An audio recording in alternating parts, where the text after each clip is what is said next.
E aí, galera, a gente tá aqui com o vídeo aqui às 3 horas da manhã.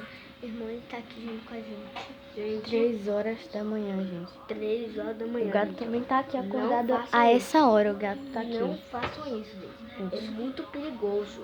É muito perigoso mesmo. E a gente acordou, né? Porque a gente ouviu um barulho. E aí parece que a televisão ligou sozinha, gente. É, eu tô vendo O barulho da televisão, a gente nem foi pra lá ver. É. A televisão ligou sozinha. Eu estou com medo, gente. Às vezes essa televisão liga sozinha, né? É. Um dia a gente Fala. tava dormindo, a televisão ligou fogueira do nada, gente. Fala mais alto. Olha. E assim, eu não sei o que a gente pode fazer, assim, desligar a televisão, eu acho.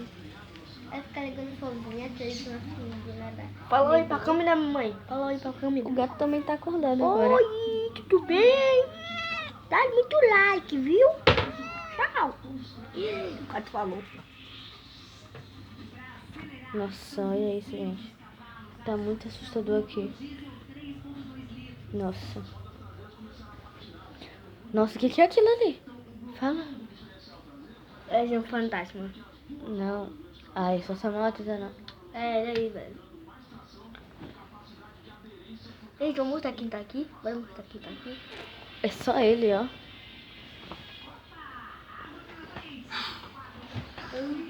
Oi, gente. Nossa, tá muito escuro aqui, né, gente? Vamos acender a luz, porque às 3 horas da manhã também não dá, né?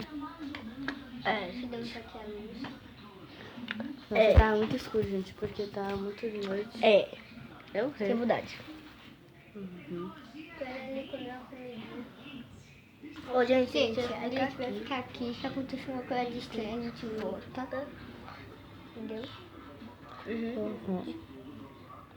Vamos Vamos ver se tem alguma coisa no banheiro, porque acho que tem alguém aí nessa hora. Eu peguei isso e ficou escondido no banheiro. Nossa. Ai, tá muito escuro. Vamos pra lá. É muito perigo, gente. É pra isso.